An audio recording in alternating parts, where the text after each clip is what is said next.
आज मैं आपको बताने वाली हूँ मेल इनफर्टिलिटी के बारे में।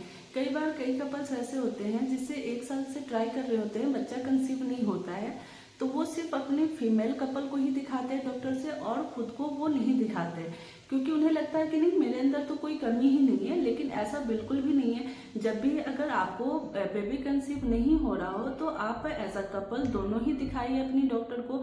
डॉक्टर कुछ टेस्ट कराती है जिससे आप दोनों ये श्योर हो जाएंगे कि ना आपके अंदर अगर कोई कमी है ना उनके अंदर है। अगर है तो फिर उसका इलाज है, इलाज करवाइए, सब ठीक हो जाता है। तो आज मैं आपको बताने वाली हूँ मेल इनफर्टिलिटी के बारे में। मेल में ऐसी क्या क्या ऐसी कमियां हैं जिसकी वजह से बच्चे कंसीव नहीं होते हैं।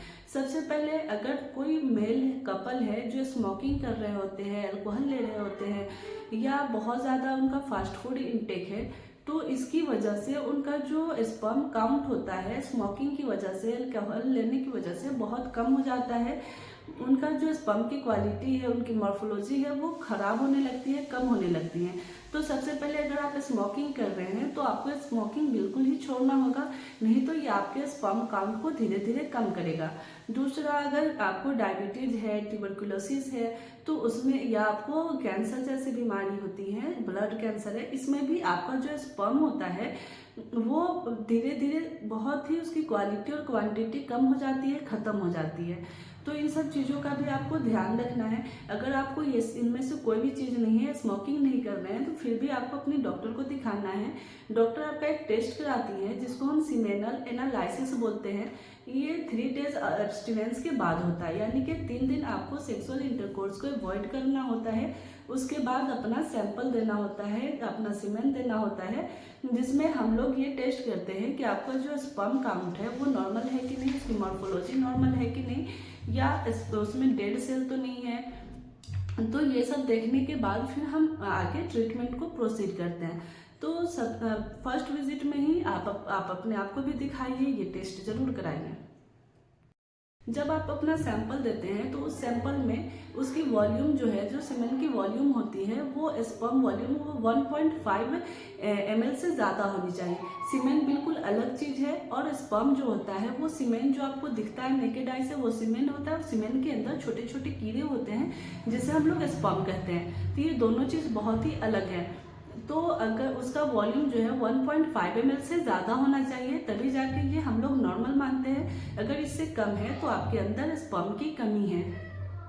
फिर उस सीमेन में हम लोग देखते हैं कि टोटल स्पर्म काउंट कितना है। तो जो नॉर्मल टोटल स्पर्म काउंट होता है वो 39 मिलियन से ज़्यादा होने चाहिए, तभी जाके ये नॉर्मल होता है। फिर उसका कंसंट्रेशन जो है वो 15 मिलियन से ज़्यादा होनी चाहिए। जो स्पर्म का कंसंट्रेशन है वो 15 मिलियन से ज़्यादा होता है। फिर उसमें हम लोग देखते हैं कहीं इसमें डेड सेल तो नहीं है, पस बहुत ज़्यादा तो नहीं बन रहा है। अगर पस बन रहा है तो फिर डॉक्टर आपको उसके लिए एंटीबायोटिक देती है जिससे वो ठीक हो जाता है। फिर उसमें हम लोग ये देखते हैं कि स्पर्म की मॉर्फोलॉजी नॉर्मल है कि नहीं है। स्पर्म की मॉर्फोलॉजी मतलब कि स्पर्म में एक हेड होता है, एक नेक होता है, एक टेल होता है, फिर बीच में उसकी बॉडी होती है। तो हम लोग देखते हैं कहीं टेल तो कहीं से ब्रेक नहीं हो रहा है, हेड नॉर्मल है कि नहीं है, कहीं एक स्पर्म के साथ दूसरा स्पर्म तो नहीं चिपका हुआ है, कहीं स्पर्म की बनावट तो खराब नहीं है। तो ये सब चीज़ें भी हम लोग उसमें देखते हैं स्पर्म की मॉर्फोलॉजी। फिर स्पर्म की मॉर्फोलॉजी देखने के बाद हम लोग ये देखते हैं कि जो स्पर्म का काउंट है वो प्रोग्रेसिवली मोटाइल है कि नहीं है।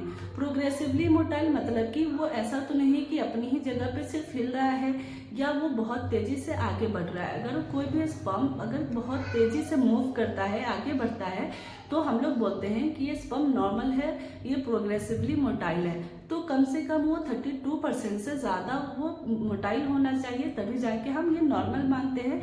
और ये तेज़ी से जब आगे बढ़ता है तब ये यूट्रस में जाने के बाद फैलोपियन ट्यूब में जाके वो वहाँ पे फर्टिलाइज होता है। जो जितनी तेज़ी से बढ़ता है तभी जाके वो वहाँ पहुँच पाता है। तो ये भी देखना बहुत ज़रूरी है कि जो स्पर्म है वो प्रोग्रेसिवली मोटाइल है कि नहीं है। इतना देखने के बाद फिर हम लोग इसमें कुछ ऐसे कंडीशन आते हैं जिसमें कई मेल में स्पर्म बिल्कुल नहीं बन रहे होते हैं, कई मेल में स्पर्म तो बन रहा होता है लेकिन जितना हमें चाहिए उतने परसेंटेज में, उतने वॉल्यूम में नहीं बन रहा होता है। कई बार बहुत ज़्यादा डेड स्पर्म ज़्यादा होते हैं और नॉर्मल स्पर्म काउंट कम होते हैं। कई बार बहुत ज़्यादा पस सेल्स होता है, तो ये सारी कंडीशन है जिसका अलग अलग नाम है और इसके बारे में हम नेक्स्ट वीडियो में आपको बताएंगे। ये सिर्फ मोटा मोटी आपको नॉर्मल स्पर्म और स्पर्म काउंट के बारे में बताया है, स्पर्म का स्ट्रक्चर बताया है। और ये ज़्यादा बताने का मेरा मकसद ये था कि आपको अगर प्रेगनेंसी कंसीव नहीं हो रही है तो आप मेल पार्टनर भी अपनी डॉक्टर को ज़रूर दिखाएंगे, तभी जाके हम ये कंफर्म कर पाएंगे कि कहीं कमी किस में है, या अगर कमी नहीं है तो कहीं किसी चीज़ की कमी भी है तो उसकी दवा देंगे, फिर उस हिसाब से इलाज करते हैं तो बेबी कंसीव हो जाता है। और कई बार होता है कि ना तो मेल पार्टनर में कोई कमी होती है ना फीमेल पार्टनर में कमी होती है, तो वो अननोन रीज़न होता है, उसमें कोई रीज़न नहीं होता है प्रेगनेंसी कंसीव नहीं होने का, लेकिन फिर भी बेबी कंसीव नहीं हो पाता, तो उसमें हम लोग बोलते हैं कि नेचुरली ही ट्राई करते रहना है, वो अपने आप कंसीव हो जाएगा। तो जब भी कंसीव ना हो तो आप एज अ मेल पार्टनर आप खुद को भी जरूर दिखाएं।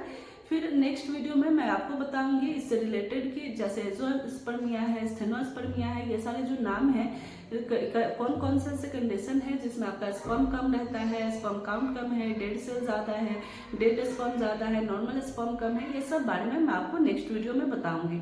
तो प्लीज़ मेरे वीडियो को लाइक, शेयर एंड सब्सक्राइब ज़रूर करें। नेक्स्ट वीडियो में मैं आपको सब कुछ बताऊंगी। Till then thank you.